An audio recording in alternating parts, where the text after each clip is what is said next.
अच्छा, तो आज हम डिस्कस करेंगे पैथोलॉजी का lecture number 2, that is on free radical. Free radical का मैकेनिज़्म ऑफ इंजरी में आपके साथ 4 डिफरेंट मैकेनिज़्म है। One is ATP depletion, calcium की वजह से, माइटोकॉन्ड्रियल डैमेज की वजह से और फ्री रेडिकल्स की वजह से। अच्छा, फ्री रेडिकल के बारे में हम पढ़ेंगे। तो फ्री रेडिकल क्या होता है? It is a single unpaired electron. जब एक single unpaired electron outer orbit में होता है उसे हम फ्री रेडिकल कहते हैं। ये हाईली रिएक्टिव होता है और it may damage many cellular components. इसमें एक आपके साथ फ्री रेडिकल का एग्जांपल है रिएक्टिव ऑक्सीजन स्पीशी। तो ऑक्सीजन फ्री रेडिकल्स ये सेवरल फॉर्म्स में होते हैं, सुपर ऑक्साइड में, हाइड्रोजन पर ऑक्साइड में, हाइड्रोक्सिल रेडिकल भी हो सकता है। तो ऑक्सीजन का जो जब ऑक्सीजन में आउटर मोस्ट ऑर्बिट में एक अनपेयर्ड इलेक्ट्रॉन होगा that is called reactive oxygen species. Free radical में they are generated in cells under normal condition. Normal condition में ये बनते हैं। इनएक्टिवेट भी होते हैं in the cells. Cell maintain low level under normal condition. Normal condition में cell free radicals का लो लेवल मेंटेन करते हैं और अगर हाई लेवल हो जाए और फ्री रेडिकल तो ये सेल इंजरी कॉज करवाएगा। पहले फ्री रेडिकल जनरेट होता है और उसकी वजह से आपके साथ low level of free radicals होंगे, अगर फिर उसके बाद ये इनएक्टिवेट हो जाएगा। फ्री रेडिकल जनरेशन आपके साथ किस तरह होती है? नॉर्मल मेटाबॉलिज्म इन्वॉल्व करता है ऑक्सीजन को। इसमें ऑक्सीडेटिव फॉस्फोराइलेशन के थ्रू आपके साथ इसकी जनरेशन होती है। ऑक्सीडेटिव फॉस्फोराइलेशन क्या होता है? It yield small level of super oxide. Oxidative phosphorylation के रिज़ल्ट में आपके साथ small level of super oxide बनेंगे और ये आपके साथ कन्वर्ट होते हैं इनटू H2O2। ये ऑक्सीजन आपके साथ O2 में कन्वर्ट होता है और ये कन्वर्ट होता है H2O2 में। और ये वाला स्टेप, इसके लिए हमें सुपर ऑक्साइड डिसम्यूटेज एक एंजाइम है, उसके एंजाइम के थ्रू ये आपके साथ कन्वर्ट होता है इनटू H2O2। फिर ये H2O2 आपके साथ मोर स्टेबल होता है और ये मेम्ब्रेन्स क्रॉस कर सकता है। और जब ये मेम्ब्रेन क्रॉस कर देता है तो उसके बाद ये आपके साथ सिंपल H2O में कन्वर्ट हो जाता है। फ्री रेडिकल जनरेशन रेडिएशन के थ्रू, अल्ट्रा वायलेंट लाइट या एक्सरेज के थ्रू जनरेट होता है। Mechanism of radiation therapy for cancer, ये जो है मैकेनिज़्म है of radiation therapy for cancer, उसमें रेडिएशन थेरेपी फॉर कैंसर में हम इसको यूज़ करते हैं। मेटाबॉलिज्म ऑफ सर्टेन ड्रग्स इससे होती है। ट्रांजिशन मेटल्स, रेस्पिरेटरी बर्स्ट, ये सारी चीज़ें इससे बन सकती है। ड्रग मेटाबॉलिज्म के डिफरेंट फेजेस होते हैं। These are very important. Phase 1 को हम ड्रग मॉडिफिकेशन कहते हैं, फ़ेज़ 2 को कंजुगेशन कहते हैं और फ़ेज़ 3 को हम एडिशनल मॉडिफिकेशन एंड एक्सक्रीशन कहते हैं। इसमें एक एंजाइम यूज़ होता है जिसे हम साइटोक्रोम P450 एंजाइम कहते हैं। इसके इन्हिबिटर और इंड्यूसर जो ड्रग्स हैं वो आपको याद होने चाहिए। तो smooth endoplasmic reticulum in the liver, part 1, phase 1 metabolism generate bioactive intermediates free radical. तो फेज़ 1 की बात कर रहे हैं कि ड्रग के ऊपर P450 cytochrome P450 enzyme act करता है और ये इससे ड्रग फ्री रेडिकल बनाता है। तो this is the main idea here कि फ़ेज़ 1 में ड्रग मॉडिफिकेशन होती है। ड्रग के ऊपर आपके साथ साइटोक्रोम P450 एंजाइम लगेगा और ये आपके साथ एक ड्रग फ्री रेडिकल बनाएगा। तो ये आप डिफरेंट जोन्स देख सकते हो, जोन 1, जोन 2, जोन 3। जो हेपेटिक आर्टरी, बाइल डक्ट और पोर्टल वेन है तो इनमें जोन 3 में इन पे P450 एंजाइम एक्ट करता है और ये फिर चले जाते हैं इनटू हेपेटिक वेन। जोन 1 पेरीपोर्टल होता है, जोन 2 मिड जोन होता है और जोन 3 इज सेंट्री लॉब्यूलर। तो ये लिवर के लॉब्यूल्स हैं, जोन 3, 2, 1 इस तरह आपको शो किए हैं। एसिटामिनोफिन जो है it is metabolised in liver to NAPQ1 ये लिवर में मेटाबोलाइज होता है एसिटोमिनोफिन NAPQ1 जो N acetyl p benzoquinone amine है। ठीक है, तो लिवर में ये आपके साथ N acetyl p benzoquinone amine में कन्वर्ट होता है। ये NAPQ1 जो है ये एक रिएक्टिव ऑक्सीजन स्पीशी है और ये आपके साथ free radical liver damage cause करवाएगा। तो दिस इज़ अ पैरासीटामोल, इस पे CYP साइटोक्रोम P450 एक्ट करता है और इससे NAPQ1 बनाता है। ये एक रिएक्टिव ऑक्सीजन स्पीशी है और ये आपके साथ फ्री रेडिकल लिवर डैमेज काज करवाएगा।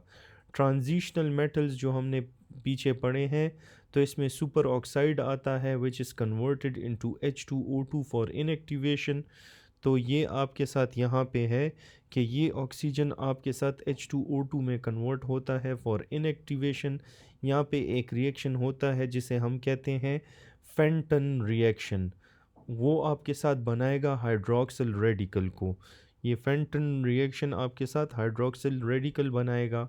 ये OH जो है इसे हाइड्रोक्सिल रेडिकल कहते हैं।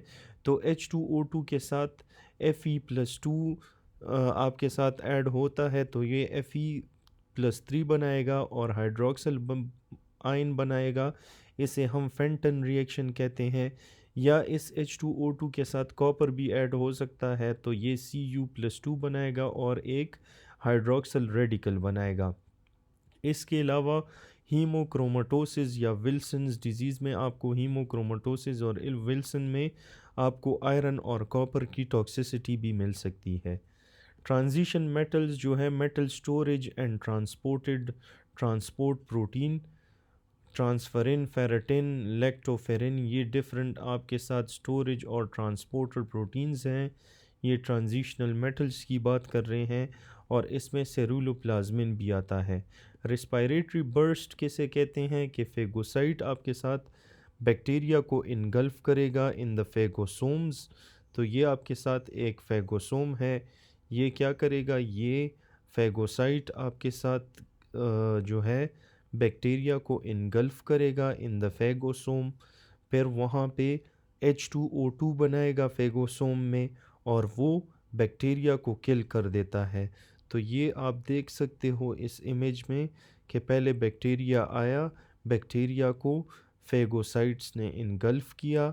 तो फेगोसोम्स में आपके साथ क्या होगा, ये H2O2 बनाएगा और ये H2O2 आपके साथ जो है बैक्टीरिया को किल करेगा। ये आपके साथ 3 एंजाइम्स यूज़ करते हैं इसमें NADPH oxidase, super oxide dismutase और माइलोपेरोक्सीडेजेस, ये तीनों एंजाइम्स यूज़ करते हैं to kill bacteria. Respiratory burst में ऑक्सीजन पहले कन्वर्ट होता है into oxygen radical in the presence of NADPH oxidase. यहाँ पे NADPH कन्वर्ट होगा NADP प्लस में। फिर ये ऑक्सीजन रेडिकल जो है सुपर ऑक्साइड डिसम्यूटेस के थ्रू कन्वर्ट होता है इनटू H2O2। ये डायरेक्टली भी बैक्टीरियल डेथ कॉज करवा सकता है ये ऑक्सीजन रेडिकल जो है, और अगर ये H2O2 में कन्वर्ट हुआ वो भी बैक्टीरियल डेथ कॉज करवा सकती है। और ये एक फर्दर स्टेप में भी फिर कन्वर्ट हो सकता है, H2O2 से HOCl भी बना सकता है, वो भी बैक्टीरियल डेथ करवाता है। अच्छा, H2O2 जो है जब HOCl में कन्वर्ट होगा so it will need myeloperoxidase. So these are the 3 enzymes that are involved in respiratory burst. फिर है फ्री रेडिकल इनएक्टिवेशन। ये किस तरह होता है, स्पॉन्टेनियस डिके आपके साथ होगा। इसमें एंटीऑक्सीडेंट्स यूज़ होते हैं, free radical scavengers such as vitamin E, A, C और ग्लूटाथायोन, ये डिफरेंट एंटीऑक्सीडेंट्स हैं आपके साथ और ये फ्री रेडिकल स्कैवेंजर्स भी हैं। पहले फ्री रेडिकल जनरेट होगा, उसके लो लेवल्स होंगे, फिर उसके बाद ये इनएक्टिवेट होगा। फ्री रेडिकल इनएक्टिवेशन में जो एंजाइम्स हैं उसमें कैटालेज आता है जिसे हम पेरोक्सीसोम, जो पेरोक्सीसोम में आपको मिलता है। सुपर ऑक्साइड डिसम्यूटेज आपको माइटोकॉन्ड्रिया में मिलेगा और उसके अलावा ग्लूटाथायोन पेरोक्सीडेज जो है वो आपको साइटोप्लाज्म ऑफ द सेल में मिलेगा।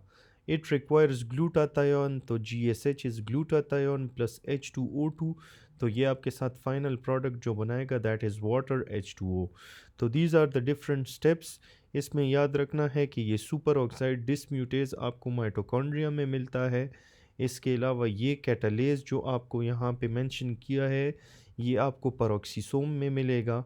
और उसके अलावा जो आपके साथ पेरोक्सीडेज है ग्लूटाथायोन पेरोक्सीडेज, ये आपको साइटोप्लाज्म ऑफ द सेल में मिलेगा। फिर इसके बाद एक कंडीशन आती है जिसे हम कहते हैं क्रॉनिक ग्रैनुलोमेटस डिजीज़ CGD। इसमें loss of function of NADPH oxidase, जो NADPH ऑक्सीडेज है वो अपना फंक्शन लॉस करता है, तो उसकी वजह से phagocytes can not generate H2O2, तो H2O2 नहीं बनेगा।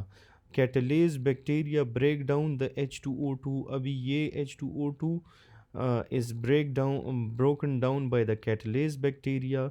Host cell have no H2O2 to use, तो उसकी वजह से रिकरेंट इन्फेक्शन होते हैं।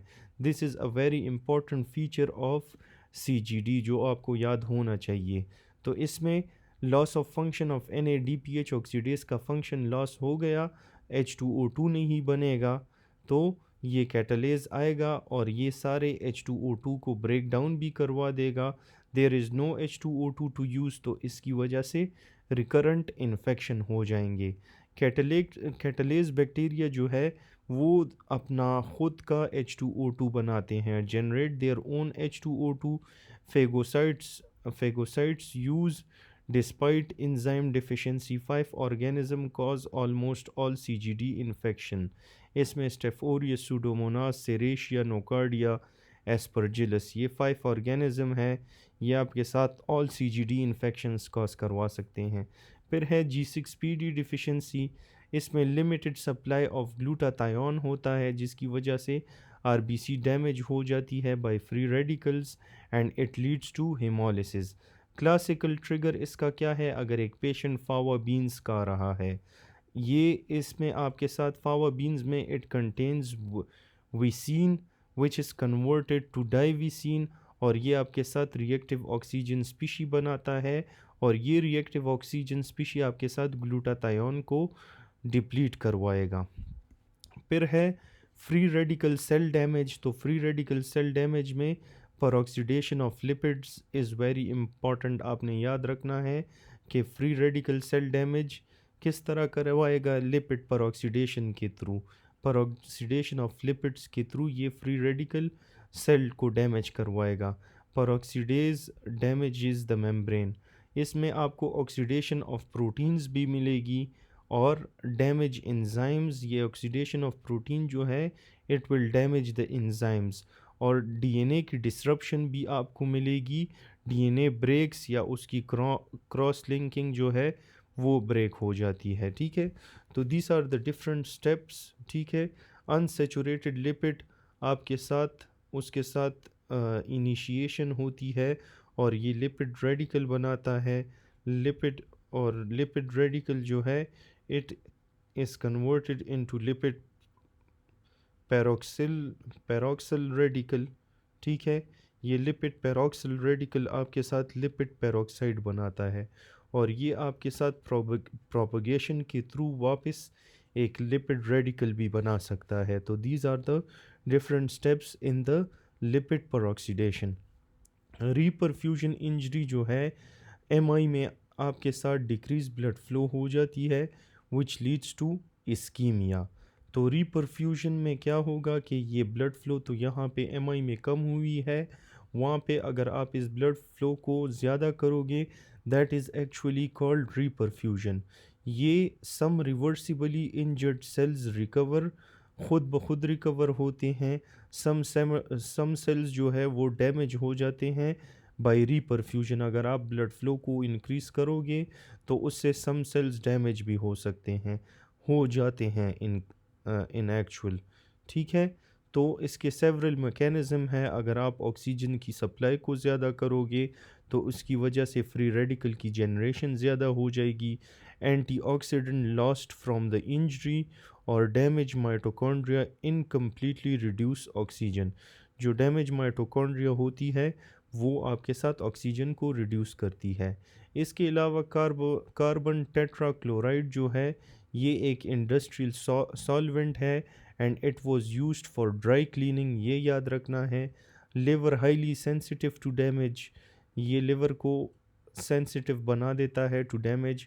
और ये CCl4 जो है it is converted into CCl3 which is a free radical by the presence of cytochrome P450 enzyme. तो it leads to lipid peroxidation, inhibition of lipoprotein synthesis and secretion। तो lipoprotein की synthesis या secretion को inhibit करवा देता है और आपके साथ lipids accumulation करवाता है। तो result में you will get fatty liver। Lipofuscin is very important, it is an insoluble cellular pigment। ये एक pigment है गोल्डन ब्राउन या येलो ब्राउन कलर का पिगमेंट होता है। इसका कलर आपको याद रहना चाहिए। यूजुअली एमसीक्यूज़ में कलर देते हैं कि येलो ब्राउन पिगमेंट, तो दैट इज़ लाइपोफ्यूसिन। इसमें ऑक्सीडाइज्ड लिपिड्स आपको मिलेंगे and it is thought to be derive from lipid peroxidation. ये लाइपोफ्यूसिन लिपिड पेरोक्सीडेशन की वजह से आपके साथ बनता है। Accumulates over time in the lysosome, lysosome में एक्यूमुलेट हो जाता है। पैथोलॉजिकल कोई पैथोलॉजी नहीं कॉज करवाता और it is seen normally with aging. तो this is an example of, यहाँ पे ये येलो कलर का जो आपको थोड़ा सा नज़र आ रहा है, दिस इज़ लाइपोफ्यूसिन। फिर the second portion is about apoptosis. तो what is apoptosis? It is a program cell death. Program cell death होता है, cell activate its own enzyme to destroy cells. Cell अपने एंजाइम को खुद activate करता है और उसकी वजह से सेल डिस्ट्रॉय हो जाता है, लेकिन इसमें आपके साथ मेम्ब्रेन इंटैक्ट रहेगा, कोई भी इन्फ्लेमेशन नहीं होगी और सेल जो है it is ultimately consumed by phagocytes. तो this is called apoptosis. Program cell death है, सेल खुद के एंजाइम को एक्टिवेट करता है to destroy the cell, membrane इसका ठीक होता है, इन्फ्लेमेशन नहीं होती और सेल्स आपके साथ कंज्यूम्ड बाय फेगोसाइट्स। एपोप्टोसिस एक एक्टिव प्रोसेस है, एटीपी चाहिए इसको, एटीपी डिपेंडेंट है और ये ऑपोजिट है with necrosis, contrast with necrosis.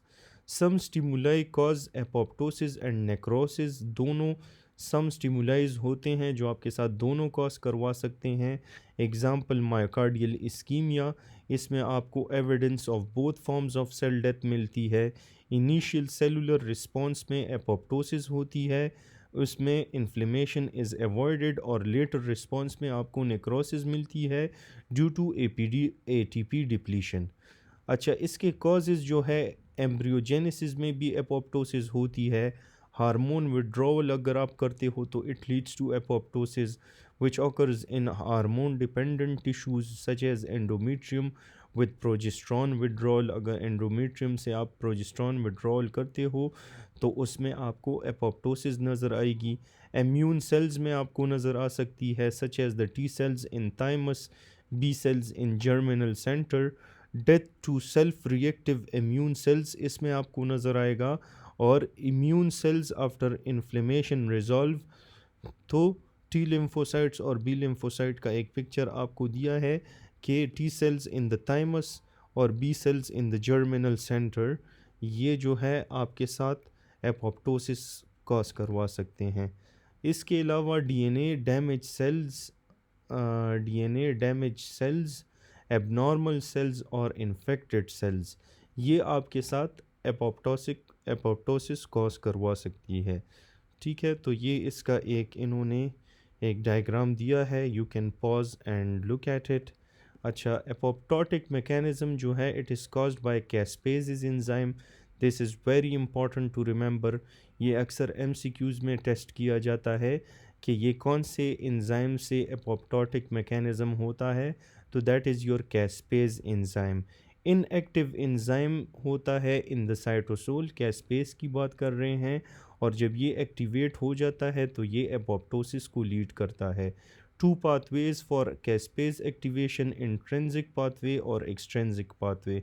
तो ये कैस्पेज आपके साथ इंट्रिंसिक पाथवे और एक्सट्रिंसिक पाथवे से एक्टिवेट होता है। इंट्रिंसिक पाथवे माइटोकॉन्ड्रिया में होती है और जो एक्सट्रिंसिक पाथवे है इसमें आपको मेम्ब्रेन डेथ रिसेप्टर्स जो है वो एक्टिवेट हो जाएंगे। फिर है इंट्रिंसिक पाथवे जो है it is opening of mitochondrial membrane. जब माइटोकॉन्ड्रियल मेम्ब्रेन ओपन हो जाती है तो ये आपके साथ साइटोक्रोम सी रिलीज़ कर देता है और ये साइटोक्रोम सी बाइंड हो जाता है with APAF1 which is apoptosis activating factor और इसकी वजह से कैस्पेज एक्टिवेट हो जाता है। It is controlled by BCL2 family of protein. ये रिएक्शन कंट्रोल होता है by BCL2 family of proteins, some pro apoptotic some anti apoptotic. Balance determine if cell undergoes apoptosis. तो एंटी एपोप्टोटिक और pro apoptotic, ठीक है। तो pro apoptotic में Bax और बैक आते हैं और एंटी एपोप्टोटिक में आपके साथ ये BCL2 और ये सारी चीज़ें आती हैं। तो it balances the process of apoptosis. तो ये इलेक्ट्रॉन ट्रांसपोर्ट चेन की बारे में इन्होंने बात की है कि हाइड्रोजन आपके साथ आ जाता है into the inner membrane space, वहाँ पे इसके साथ साइटोक्रोम सी लग जाता है और फिर ये आपके साथ कम्प्लेक्स 4 के थ्रू इनर मेम्ब्रेन में वापस आ जाता है। This is the outer membrane, बाहर साइटोसोल आपको नज़र आता है। Intrinsic pathway many BCL2 family proteins इसमें आपको मिलते हैं। अच्छा, एंटी एपोप्टोटिक में कौन से आते हैं? BCL2, BCL-XL, MCL1 प्रोटीन्स, ये आपके साथ एंटी एपोप्टोटिक हैं। ये आपने याद रखना है, ये आपको माइटोकॉन्ड्रियल मेम्ब्रेन में मिलेंगे और ये प्रिवेंट करते हैं साइटोक्रोम सी को फ्रॉम एंटरिंग द साइटोसोल। फिर है प्रो एपोप्टोटिक जिसमें बैक्स और बैक आते हैं। ये आपके साथ एंटी एपोप्टोटिक प्रोटीन के साथ बाइंड हो जाते हैं और open pores in the mitochondrial membrane में पोर्स ओपन कर देते हैं जिसकी वजह से एपोप्टोसिस प्रमोट हो जाता है। तो that's why they are called pro apoptotic. Apoptosis जो है वो एपोप्टोसिस को प्रमोट करेगा, एंटी एपोप्टोसिस को इनहिबिट करेगा। As are for apoptosis. तो ये कैस्पेज है, बैक्स और बैक है, BCL2, BCL-XL, MCL1, ये आपको माइटोकॉन्ड्रियल मेम्ब्रेन में मिलेंगे। तो ये इंट्रिंसिक पाथवे की बात कर रहे हैं, ठीक है। अभी ये फर्स्ट स्टेप है, इसमें बैक्स और बैक ये सारी चीज़ें हैं। अभी यहाँ पे backs back BCL2, BCL-XL, MCL1 और यहाँ पे आपके साथ कैस्पेजेस में जो स्पेस है ये साइटोक्रोम आ जाता है, इस कैस्पेज में अटैच हो जाता है और इसके साथ जो हमने पढ़ा कि एपोप्टोटिक फैक्टर जो है वो इसमें आ जाता है। Just give me a second, sorry. Hello, हाँ हाँ हाँ, सही था सही। बस वर पसे वर जमल्या, ठीक था, ओके, सॉरी फॉर दैट। अच्छा, बैक्स और बैक BCL2, BCL-XL ये चीज़ें, तो ये साइटोक्रोम और ये जो एपोप्टोटिक फैक्टर 1 है ये कैस्पेसिस के साथ यहाँ पे अटैच हो जाता है। फिर इसके बाद आता है follicular lymphoma. It is a subtype of non Hodgkin lymphoma. ये यहाँ पे इसलिए पढ़ रहे हैं क्योंकि यहाँ पे आपके साथ ओवर एक्सप्रेशन ऑफ BCL2 आपको मिलेगा। It is a B cell malignancy, mitochondrial pores will not open, caspases cannot activate, cell will not undergo apoptosis और रिज़ल्ट में अनकंट्रोल्ड सेल ग्रोथ आपको मिलेगी। इंट्रिंसिक पाथवे जो है विड्रॉवल ऑफ ग्रोथ फैक्टर्स, इसमें आपको मिलता है hormones for hormone sensitive tissues, इसमें आपको मिलेंगे साइटोकाइंस फॉर इम्यून सेल्स मिलेंगे और एम्ब्रियोजेनेसिस आपको मिलेगी। डीएनए डैमेज में रेडिएशन या कीमोथेरेपी की वजह से डीएनए डैमेज हो सकता है। P53 can active back and backs. Abnormal proteins इसमें आपको मिलते हैं which are caused by heat hypoxia and low glucose. फिर extrinsic pathway है, इसमें आपको death receptors मिलते हैं, all parts of TNF family of receptors और span plasma membrane into the cytoplasm. फिर इसमें एक फास्ट आपको मिलता है which is CD95. It is well described death receptor found on many cells और ये फास्ट लाइगेंड के साथ बाइंड होता है. ये trigger sequence that lead to activation of caspases. तो इंट्रिंसिक पाथवे में आप ये फॉलिकुलर लिम्फोमा हमने पढ़ा, subtype of non Hodgkin है, B cell malignancy, over expression of BCL2 आपको मिलेगा, माइटोकॉन्ड्रियल पोर्स ओपन नहीं होंगे, caspases can not be active.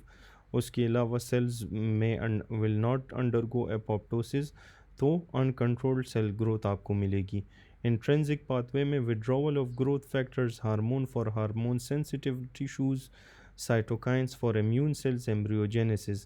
तो withdrawal of growth factors आपको नज़र आएगी, DNA damage आपको मिलेगी due to radiation या chemotherapy, या P53 can activate backs and back. Abnormal protein are caused by heat hypoxia and low glucose. Extrinsic pathway में death receptor हमने पढ़ा, all parts of TNF family of receptors हैं ये, और ये आपके साथ प्लाज्मा मेम्ब्रेन को साइटोप्लाज्म में स्पैन करवाते हैं. फिर एक फास्ट CD95 आपको मिलता है which is a death receptor found on many cells, और ये फास्ट लाइगेंड के साथ बाइंड होता है और उसकी वजह से ये ट्रिगर एक सीक्वेंस ट्रिगर कर देता है which leads to the activation of caspases. फिर है CD8 T cells, killing of virus infected cell activated by presentation of foreign antigen. तो एक्टिवेट होता है by the presentation of foreign antigen. It releases perforin और ग्रेंजाइम्स, ये बहुत important है, ये परफोरिन और ग्रेंजाइम्स रिलीज़ करते हैं और it leads to activated caspases. It produces fast ligand and binds to fast on surface of the cells. फिर आपके साथ एक्सट्रिंसिक पाथवे आता है, वो आपको थाइमिक मेडुला में मिलेगा. T cells that bind to self-antigens die. Negative selection, death occurs via its extrinsic pathway और fast ligand interaction इसमें आपको मिलेगी. Autoimmune lymphoproliferative syndrome भी extrinsic pathway में आपको मिलता है, जिसमें आपको defective fast और fast ligand pathway defective होगा for apoptosis. Negative selection poor हो जाती है क्योंकि मोर टी सेल सर्वाइवल होती है. लिम्फोसाइट की ओवर प्रोडक्शन आपको मिलेगी, लिम्फेडेनोपैथी मिलेगी, हेपेटोस्प्लिनोमेगैली और स्प्लिनोमेगैली मिल सकती है. There is a high risk of lymphoma और ऑटो इम्यून डिजीज़ इसमें आपको मिल सकते हैं. तो ये auto immune lympho proliferative syndrome की बात कर रहे हैं. एपोप्टोसिस में सेलुलर चेंजेस में सेल श्रिंक हो जाता है, कॉन्ट्रास्ट विद नेक्रोसिस जहाँ पे स्वेलिंग होती है. और क्रोमेटिन की कंडेंसेशन आपको एपोप्टोसिस में मिलती है. पिक्नोसिस आपको मिलेगा which is a hall mark of apoptosis. तो ये इसका डायग्राम है, you can pause and give it a look. फिर है एपोप्टोसिस में जो सेलुलर चेंजेस है उसमें मेम्ब्रेन ब्लेबिंग आपको मिलेगी और एपोप्टोटिक बॉडीज़ की फॉर्मेशन आपको मिलेगी. मेम्ब्रेन फ्रेगमेंट्स आपको मिलेंगे, सेल ऑर्गेनेलीज मिलेंगे, ligands फॉर फेगोसाइट रिसेप्टर्स आपको मिलेंगे and they are consumed by phagocytosis. फिर है डीएनए लैडरिंग. एपोप्टोटिक कैस्पेज जो है ये डीएनए को क्लीव करते हैं at specific region, forms piece in multiple of 180 to 185 kbp. ये मल्टीपल पीसेस बनाते हैं which forms a ladder of sizes on gel electrophoresis. तो ये आपके साथ इस तरह एक लेडर बनाएगा on gel electrophoresis, that's why it is called DNA लैडरिंग. और नेक्रोसिस में आपको रैंडम फ्रेगमेंट्स मिलते हैं. एपोप्टोसिस में कैस्पेसिस क्लीव करता है डीएनए को एट स्पेसिफिक रीजन, तो ये मल्टीपल पीसेस बनाता है और ये आपके साथ in the form of a ladder आपको नज़र आएगी on gel electrophoresis, that is called DNA लैडरिंग. Apoptosis और नेक्रोसिस में डिफरेंस क्या है कि एपोप्टोसिस एक नॉन इन्फ्लेमेटरी प्रोसेस है, यहाँ पे सेल श्रिंकेज होगा. मेम्ब्रेन ब्लेब्स बनेंगे, मेम्ब्रेन इंटैक्ट होगा, सिंगल सेल इसमें अफेक्ट होगा, डीएनए लैडरिंग आपको मिलेगी और ये ख़ुद ब खुद कैन बी फिजियोलॉजिक, ये एक फिजियोलॉजिकल प्रोसेस हो सकता है। जो नेक्रोसिस है ये नॉन इन्फ्लेमेटरी था, ये इन्फ्लेमेटरी है। यहाँ पे सेल श्रिंकेज है, यहाँ पे सेल स्वेलिंग है, यहाँ पे मेम्ब्रेन ब्लेब्स हैं, यहाँ पे भी मेम्ब्रेन ब्लेब्स हैं। इंटैक्ट मेम्ब्रेन, मेम्ब्रेन यहाँ पे डैमेज हो जाता है। सिंगल सेल अफेक्टेड, यहाँ पे many cells are affected. DNA laddering इसमें मिलेगी, यहाँ पे नो लैडरिंग आपको मिलती है। ये फिजियोलॉजिक हो सकती है और दिस इज़ पैथोलॉजिक। अच्छा, before proceeding, please do subscribe to this channel. I'm making all these videos for you people, so please do give me your support.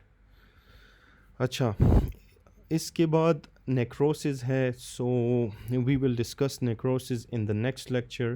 Please do like, share and subscribe. Thanks for watching and see you in the next video, inshallah.